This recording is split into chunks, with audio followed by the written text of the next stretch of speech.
तीसरा क्वेश्चन भी भाई साहब कुछ कुछ ऐसा ही है। क्वेश्चन नंबर तीसरा है, क्या हमें प्रार्थना करनी चाहिए? मेरा जवाब फिर से वही है, क्या तुम्हारा दिल कर रहा है प्रार्थना करने का?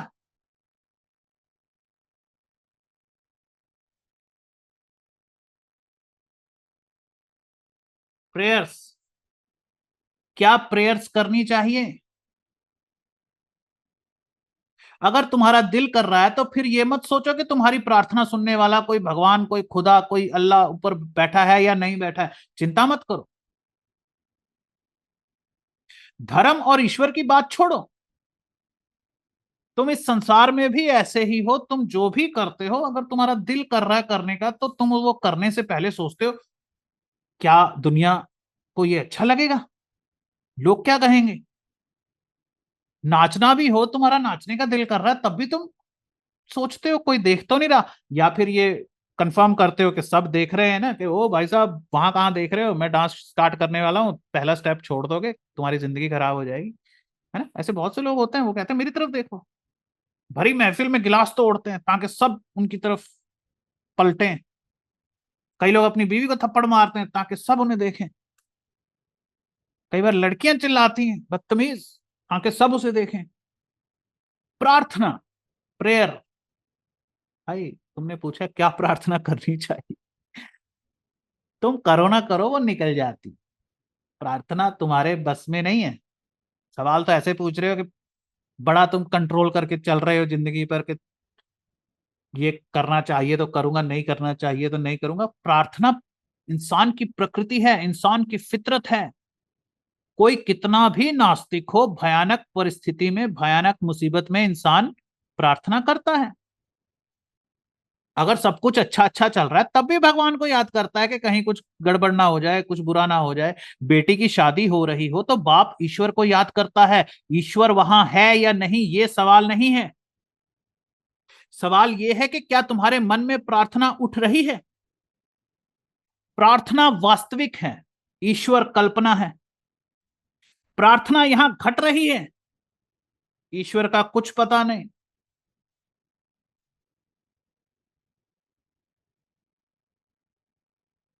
जितना ये सूरज, चांद, पृथ्वी और तुम वास्तविक हो, उतनी ही तुम्हारी प्रार्थना वास्तविक है ना?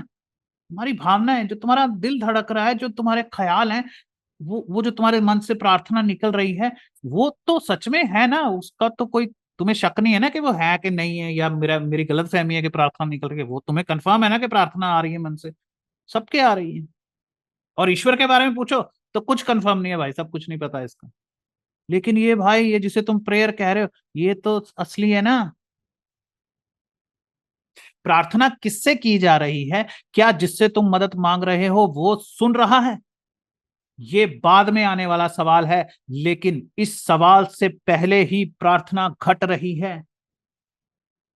पहले प्रार्थना घट जाती है, बाद में तुम सोचते हो कि गई कि नहीं ऊपर, सुनी कि नहीं किसी ने, कोई बोलने का मतलब भी है कि नहीं।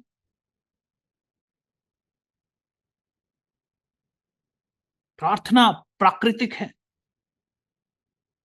इंसान खुद से बातें करता है।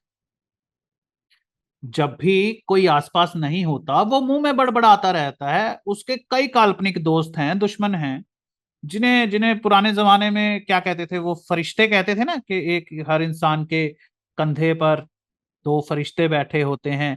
एक गुड होता है, एक ईविल होता है ना? ऐसी हम स्टोरी सुनते हैं, बहुत है। अगर इंसान कल्पना में कई लोगों से बातें कर सकता है तो ईश्वर से बातें क्यों नहीं कर सकता?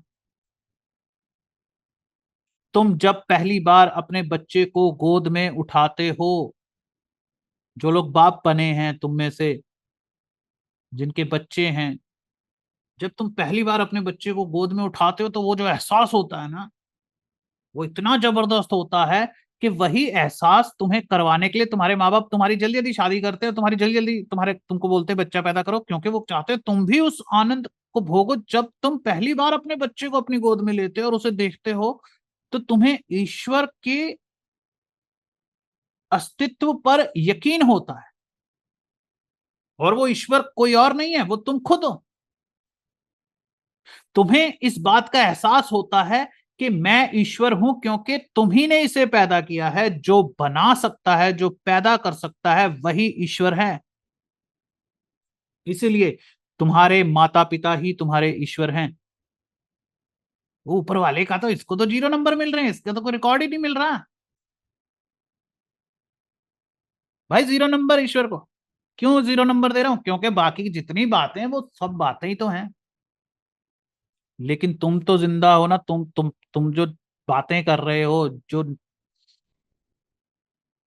तुम्हारा दुख है, तुम्हारे सवाल हैं,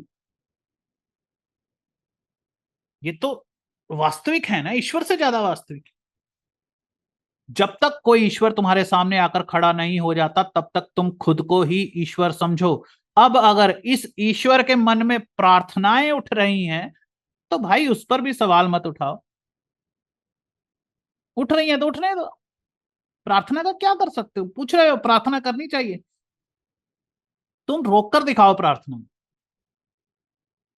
अभी छत गिर जाए ना तुम्हारी, राम राम करते हुए भागोगे? फिर चाहे तुम मुसलमान हो। एक चीज बड़ी मजेदार है ना, इस ईश्वर के सवाल ने, है ना, ईश्वर के सवाल ने तुम्हारी जिंदगी लगभग, है ना, तुम्हारी जिंदगी को धीमा कर दिया है यार। मैंने देखा है लोगों में। इस ईश्वर के सवाल ने तुम्हारी सारी आजादी, तुम्हारी सारी स्वतंत्रता छीन ली है। तुम्हारा दिमाग एक पिंजरे में बंद पंछी जैसा हो गया। भाई धर्म और ईश्वर तुम्हारी सहायता के लिए है, तुम उसी को मुसीबत बनाकर बैठे। बहुत ज्यादा नॉन बिलीवर हर चीज पर सवाल उठाते हैं, नापते हैं, विश्वास और अंधविश्वास के तराजू में तोलते हैं। ठीक है ना? देखो भाई, कट्टर आस्तिक और कट्टर नास्तिक, यानी कि बहुत सख्ती से धर्म को मानने वाले, मजहब को मानने वाले, और बहुत ही सख्ती से ईश्वर को ना मानने वाले, दोनों एक जैसे बेवकूफ होते हैं। दोनों खुद को सही साबित करने में उलझे रहते हैं, किताबों को पढ़ पढ़ कर दलीलें देते हैं, अहंकारी होते हैं। लेकिन महात्मा बुद्ध ने क्या कहा? मध्य मार्ग अपनाओ।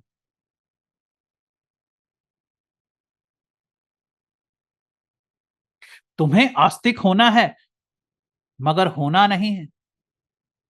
तुम्हें नास्तिक होना है, मगर होना नहीं है। जो भाव मन में उठे उसे करो। अब तुम्हारे पास बुद्धि है, सोचो। कोई भी काम करने से पहले सोचो, क्या ऐसा करने से तुम्हारा या किसी और का कोई नुकसान तो नहीं होगा? फायदा होना हो भाई, किसी का नुकसान नहीं होना चाहिए। अगर तुम्हारे मन में कोई ड्रग्स लेने का भाव उठ रहा है, तो उससे लड़ो। किसी पर हाथ उठाने से पहले 100 बार सोचो। प्रार्थना तो बड़ी ही मासूम सी चीज है, इससे किसी का क्या नुकसान होगा?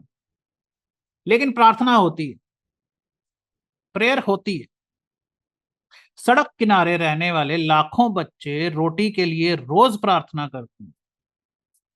करते क्या है? निकलती है उनकी प्रार्थना, है ना। जब भूख लगी है, खाने को कुछ नहीं है, तो ये कहेंगे हे भगवान।